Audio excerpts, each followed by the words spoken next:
Coming up on our newscast tonight. South Korea's outbound shipments are expected to dip this month. To counter this trend, the government plans to release support measures tailored to exporting industries. The Seoul Central District Court on Wednesday upholds the 2016 ruling ordering a Japanese machinery manufacturer to compensate 5 South Koreans. Women were tricked by the company into forced labor during World War II. The number of newborns in the nation drops 6.6% on-year in November. It's the lowest for that month since Statistics Korea first began compiling related data in 1981. And if the trend continued through December, 2018 would have the lowest recorded yearly birth rate. News Center begins now.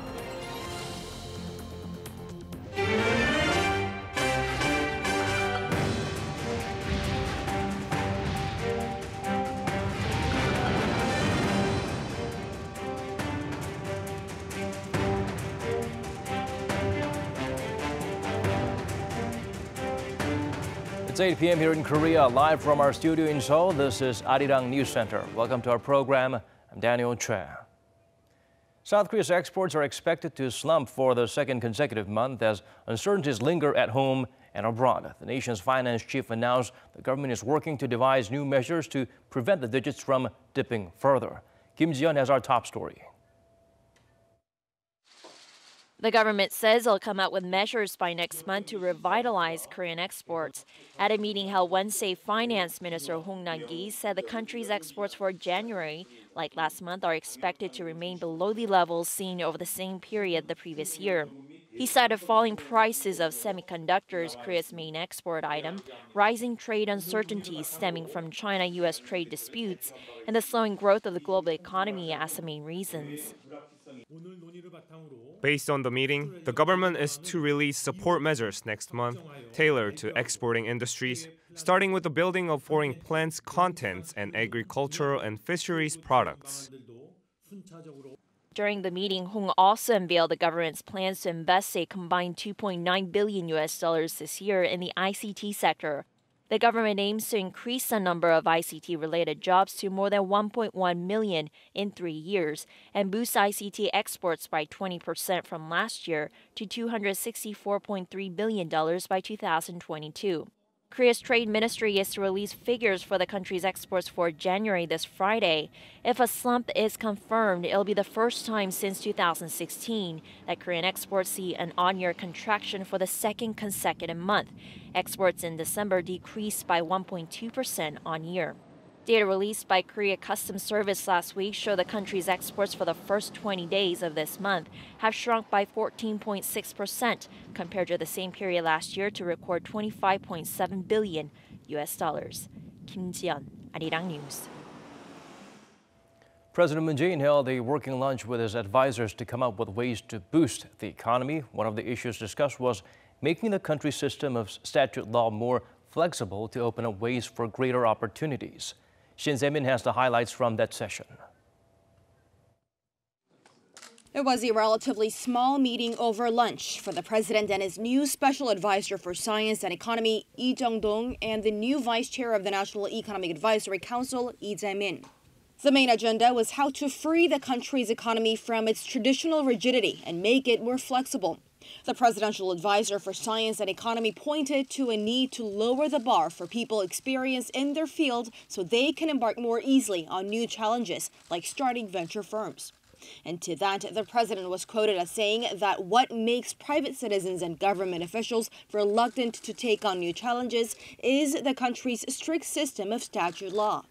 The Blue House spokesperson quoted the president as urging a broader interpretation of legal provisions so that people can do anything and everything as long as it's not legally prohibited.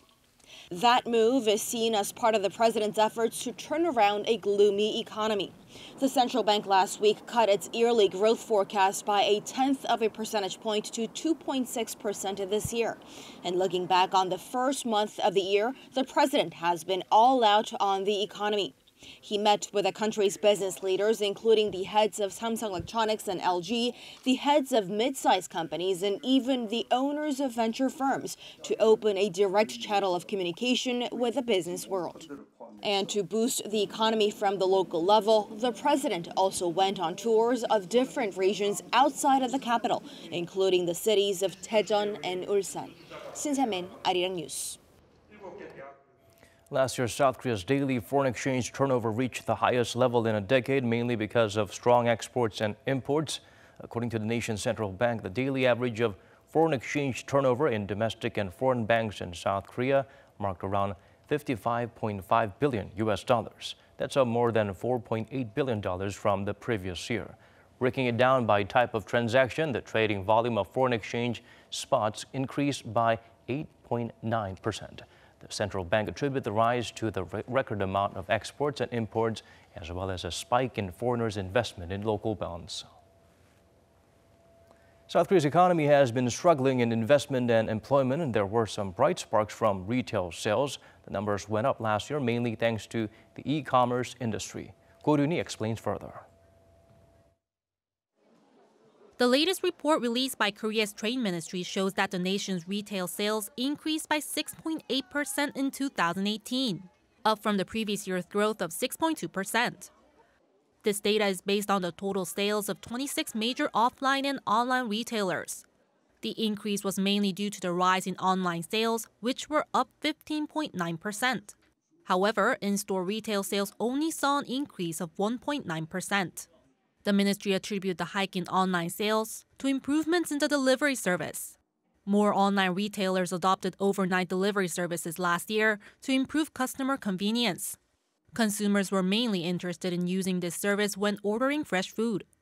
Another reason is the development of technologies aimed at boosting the shopping experience. Many online retailers have adopted AI-powered chatbots to instantly provide information or even recommend products to consumers based on big data. Other technologies include e-commerce firms' own simple payment systems, shortening the time needed to purchase items. However, in the in-store retail sales category, sales at large supermarkets decreased by 2.3% due to the growth of the online market. Sales at convenience stores and department stores increased by 8.5% and 1.3% respectively. Go Ryuni, Arirang News.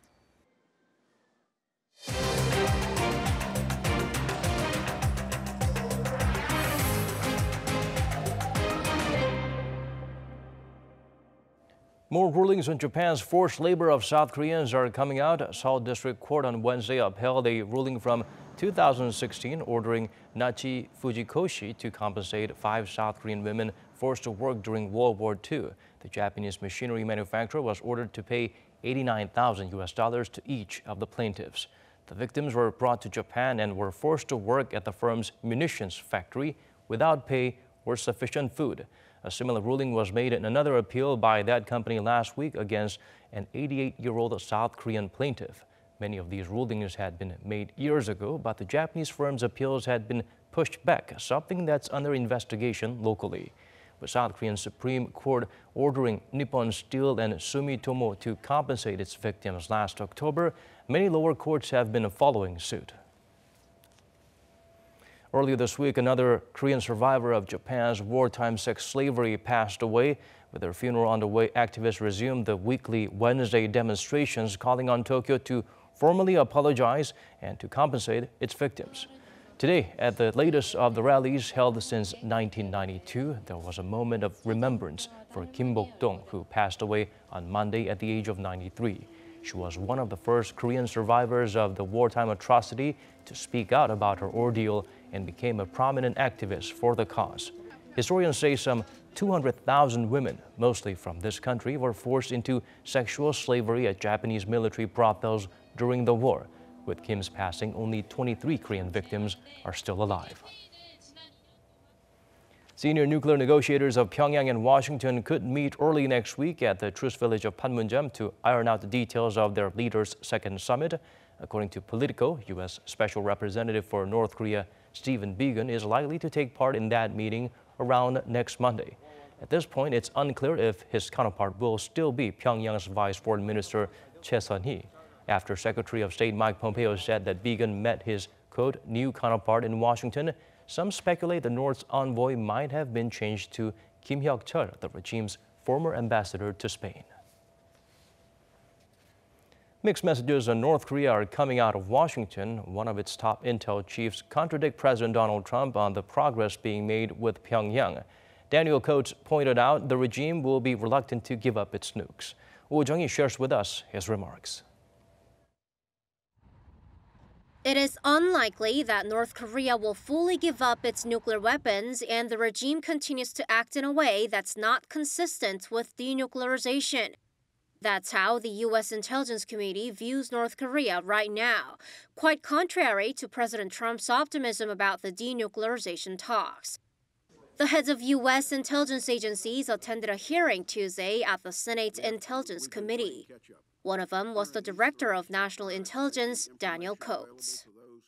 We currently assess that North Korea will seek to retain its WMD capabilities and is unlikely to completely give up its nuclear weapons and production capabilities because its leaders ultimately view nuclear weapons as critical to regime survival. He also hinted that the North is still working on its nuclear and missile programs. Our assessment is bolstered by our observations of some activity that is inconsistent with full denuclearization. Meanwhile, a report that came out the same day from the Belfer Center at the Harvard Kennedy School says North Korea may have enough fissile material to make dozens of nuclear weapons, and that it continues to produce more of them despite agreeing not to. Some experts in South Korea, though, while they acknowledge that the North has promised to denuclearize, what it really wants is to be recognized as a nuclear state. In the New Year's address, Kim Jong-un said the regime won't produce more nuclear weapons or use them. That message actually means that the North wants to show itself as a nuclear power. Legal nuclear states have obligation not to use or transfer nuclear weapons. The U.S. intelligence community apparently thinks that even while North Korea agrees to take partial steps to denuclearize, it's only to gain key concessions, namely sanctions relief. Coates assessed Pyongyang's diplomatic engagement as a way of gaining leverage, its statements repeatedly implying that diplomacy won't continue unless sanctions are eased. Woo Jung-hee, Arirang News. South Korea has finished drawing up a nautical chart of the Hangang River estuary. Officials from Seoul and Pyongyang met earlier today at the border village of Panmunjeom to share the final version of the map. Kan Young-woo sheds light on how this will help in the joint use of the waterway. The two Koreas will soon be able to navigate their way along the Hangang River estuary, sharing the waterway that has been practically off-limits for the past 65 years. South and North Korea have agreed to phase in civilian access to the Hangang River estuary near their sea border on a trial basis starting April 1st. On Wednesday, officials from the two sides met at the border village of Panmunjeom to discuss the map of the area's hydrographical features after South Korea drew up a nautical chart of the estuary. The completed version of the map is expected to serve as the very basic information needed for ships from both Koreas to navigate the estuary. But according to South Korea's Ministry of Oceans and Fisheries, the nautical chart should be constantly updated through continuous research for civilian vessels to use the area safely. The sea map is based on a survey of the mouth of the Hangang River the two Koreas conducted together late last year. That survey was conducted by 10 officials from each side and was part of the Inter-Korean military agreement signed in September to eventually allow private ships access to the waterway. The 1953 Armistice Agreement between the two Koreas technically allows free passage for private vessels due to the absence of a military demarcation line in the estuary, but the possibility of accidental clashes has limited civilian access to the 70-kilometer-long stretch of water. Kan Young-woo, Arirang News.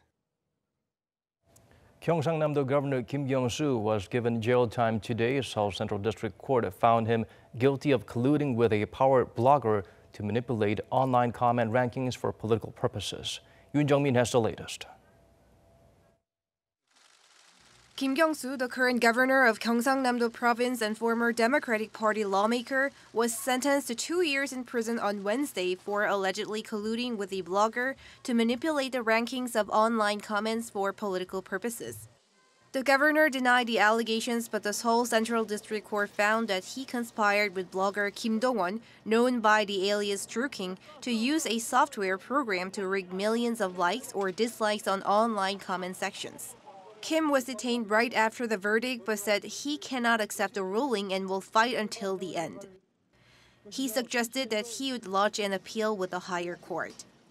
The court found that Kim colluded with Druking and his accomplices to develop a comment rigging software program KingCrab, and that he took part in opinion rigging crimes to benefit the ruling Democratic Party ahead of the presidential election in 2017. Kim was also found guilty of promising the position of consul general in Sendai, Japan, to one of Druking's accomplices in exchange for his help. For violating the Public Official Election Act, Governor Kim was sentenced to another 10 months in prison but suspended for 2 years. If higher courts uphold the ruling, then the law says Kim will lose his seat as governor and will be replaced by the vice governor in an acting capacity.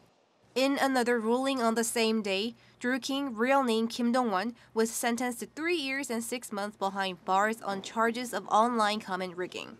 Druking was also found guilty of bribery. Yoon Jung-min, Arirang News. Contrasting reaction from the domestic political arena to Governor Kim's sentence, the Democratic Party defended the former liberal lawmaker. The opposition bloc could use the ruling to step up its political offense, especially with parliamentary elections taking place next year. Kim Min-ji has the full story.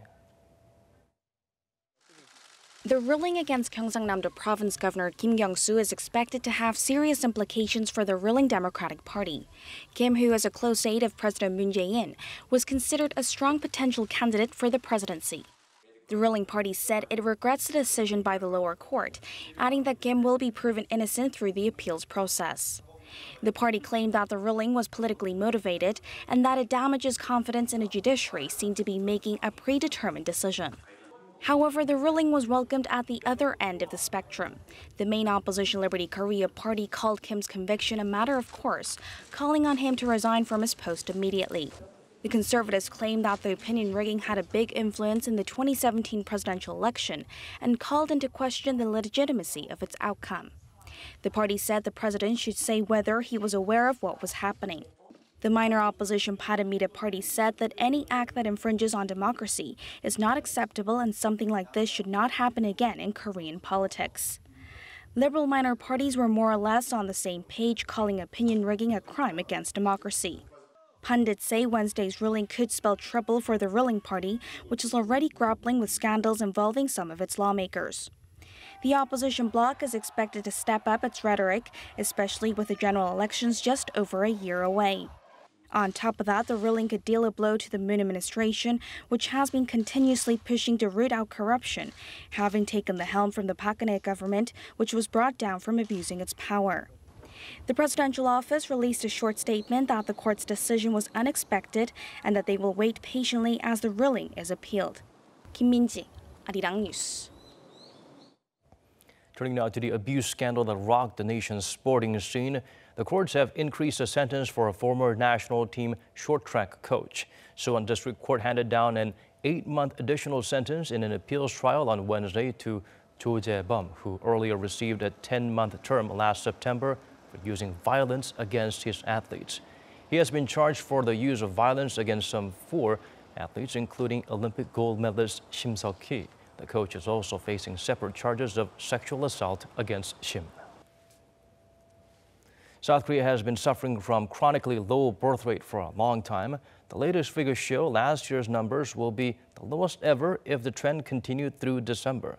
Seo Eun-kyung breaks down the digits for us.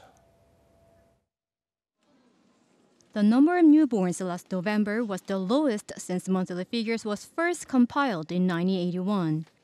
According to Statistics Korea, the total number of babies born in November was 25,300, down by more than 8,000 from the same month in 2015. The November figure has fallen for 4 years in a row. As for the total for 2018, from January to November, the number of births was 303,900. Statistics Korea says if that trend holds for December, then the yearly total will be less than 330,000, a new record low. The current low was just the year before in 2017. One reason for the decline in birth is the low number of new marriages. In fact, the number of marriages dropped in November by 7.3% from a year earlier. That figure was also the lowest on record. Seung-kyung, Arirang News. The nation's military held a ceremony to introduce its first aerial refueling tanker. The South Korean Air Force named the Airbus-made plane KC-330 Cygnus. Park Ji-won zooms in on how this latest addition can upgrade Seoul's defense capabilities.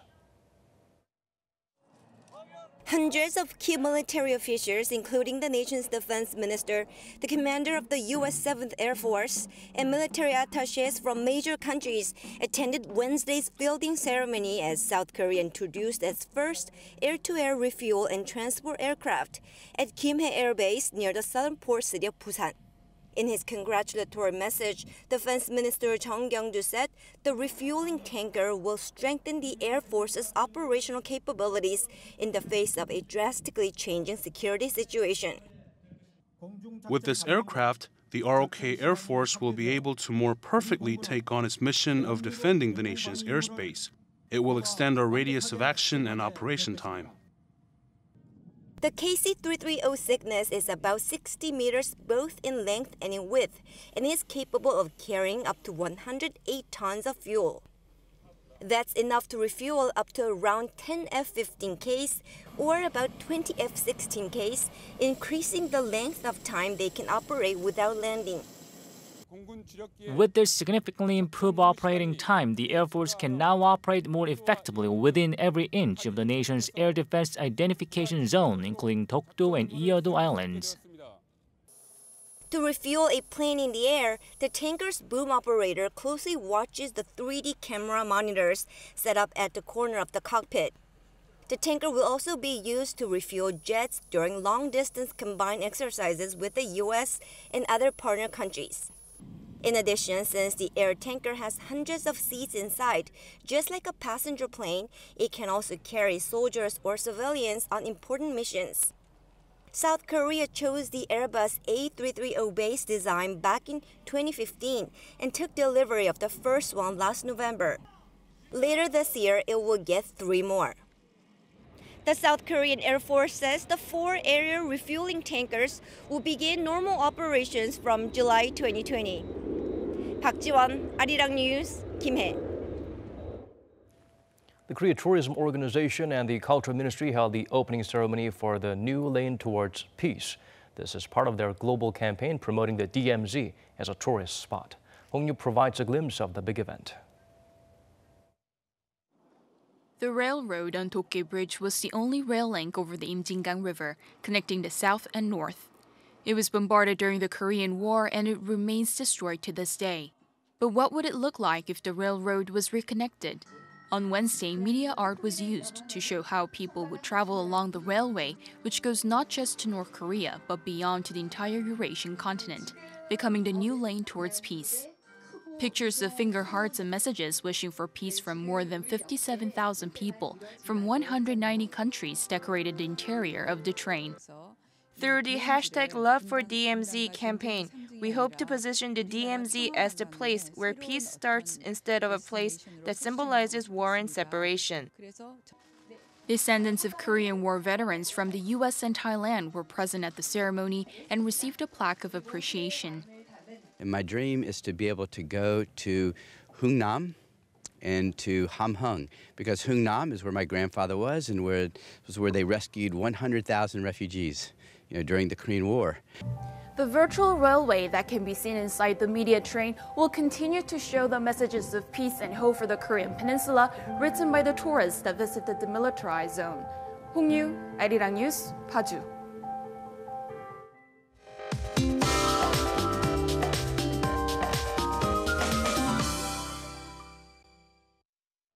Time to turn to Michelle Bach at the Weather Center for the updates you need. Michelle, I understand we can expect either rain or snow. Yes, Daniel. Now the precipitation is expected to start tonight from Jeju Island, and this will expand across the country overnight, wetting a lot more regions with a mix of rain and snow, like you said. And meanwhile, Beijing and Tokyo will look up to some cloudy skies. And the southern areas don't usually get this much snow, but this time they can expect quite a bit of up to 8 centimeters. And the mountainous regions in Jeju will get a whole lot of up to 15 centimeters, while the capital remains dry. So please be extra careful on the roads during your commuting hours. And the morning won't be too cold though, so we'll wake up to -4 degrees Celsius, while a lot of places will start in the positive readings as well. And the daily highs in Seoul will rise up to 1 degree, and Seoul and Jeju will be milder with ongoing precipitation. Now, after this rain and snow, there will be sudden drops in our temperatures, but it will be quickly being recovered. And on Sunday, there will be another nationwide rain. I'll leave you with the weather conditions around the world.